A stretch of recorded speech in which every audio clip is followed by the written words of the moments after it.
Hello guys, എല്ലാവർക്കും സുഖമല്ലേ? അപ്പോൾ ഇന്നാണ് ഞാൻ ആ നഗ്ന സത്യം മനസ്സിലാക്കിയത്. ഡയറ്റ്സ് ഒക്കെ എടുക്കുന്നവരും ഡേ ബൈ ഡേ എൻ്റെ വണ്ണം കൂടുന്നല്ലാതെ തീരെ കുറയുന്നില്ല എന്നുള്ളത്. കാരണം ഈ ഡ്രസ്സ് എനിക്ക് നല്ല ടൈറ്റ് ആയിരുന്നു.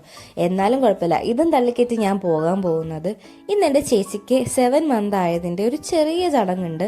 നമ്മളെല്ലാവരും കൂടെ പോയി ചേച്ചീനെ ഹസ്ബൻഡിൻ്റെ വീട്ടിൽ നിന്ന് കൂട്ടിക്കൊണ്ടുവരുന്നൊരു ചടങ്ങാണ്. നമ്മുടെ വളകാപ്പൊക്കെ നടത്തുന്ന ആ ഒരു ദിവസമാണിത്. നമ്മൾ ഫാമിലി എല്ലാവരും ഉണ്ടായിരുന്നു. പിന്നെ ഇതാണ് നമ്മുടെ പാറക്കുട്ടി. ആൾക്കിന്ന് 1 വയസ്സ് തികയാണ്. ആളുടെ ബർത്ത്ഡേ ആണെന്ന് എല്ലാം വളരെ പെട്ടെന്നായിരുന്നു. അങ്ങനെ ആള് ഭയങ്കര വൈബായിരുന്നു. വണ്ടിയൊക്കെ കയറിയപ്പോൾ ഡാൻസും പാട്ടും ബഹളവും ഒക്കെ ആയിട്ട് നല്ല രസമുണ്ടായിരുന്നു. പിന്നെ നമ്മൾ ചേച്ചിയുടെ അടുത്തെത്തി. ചേച്ചി പ്രഗ്നൻ്റ് ആയതിനു ശേഷം ഞാൻ ചേച്ചീനെ ഫസ്റ്റ് ടൈമാണ് കാണാൻ പോകുന്നത്.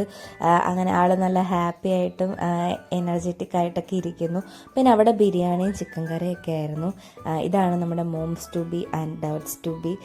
അങ്ങനെ നമ്മൾ വളകാപ്പിനുള്ള സാധനങ്ങളൊക്കെ അവിടെ സെറ്റ് ചെയ്ത് വെച്ചു. നമ്മളെക്കൊണ്ട് പറ്റുന്ന പോലെ ചെറിയ രീതിയിലൊരു വളകാപ്പാണ് നടത്തിയത്. അങ്ങനെ ചേച്ചിനെ നമ്മൾ അവിടെ കൊണ്ട് ഇരുത്തി. പിന്നെ എല്ലായിടത്തും കാണുന്ന പോലെ തന്നെ നമ്മൾ മഞ്ഞളൊക്കെ മുഖത്ത് തേച്ച് പിന്നെ വളയൊക്കെ ഇട്ട് കൊടുത്ത് സ്വീറ്റ്സൊക്കെ വെച്ച് കൊടുത്ത് അങ്ങനെ ചെറിയൊരു പരിപാടി. അങ്ങനെ നമ്മൾ ഫാമിലിയുള്ള എല്ലാവരും ഇത് തന്നെ റിപ്പീറ്റേഷൻ ആയിരുന്നു. അങ്ങനെ അവിടെ നിന്ന് നമ്മൾ കാര്യങ്ങളും ചടങ്ങൊക്കെ കഴിഞ്ഞ് ഇറങ്ങുന്ന ടൈമിലാണ് നമ്മൾ തിരിഞ്ഞു നോക്കാൻ പാടില്ല, പിന്നെ ഒരു കുടത്തിൽ വെള്ളമൊക്കെ വെച്ചിട്ട് അത് കണ്ടിട്ട് ഇറങ്ങണം, അങ്ങനെ എന്തൊക്കെയോ കുറേ കാര്യങ്ങളൊക്കെ ഉണ്ട്. അങ്ങനെ അവർ രണ്ടുപേരും നേരെ അങ്ങ് നടന്നു പോയ സമയത്ത് നമ്മളവിടെ കുറച്ച് സെൽഫിയൊക്കെ എടുക്കാൻ വേണ്ടിയിട്ട് നിന്നു.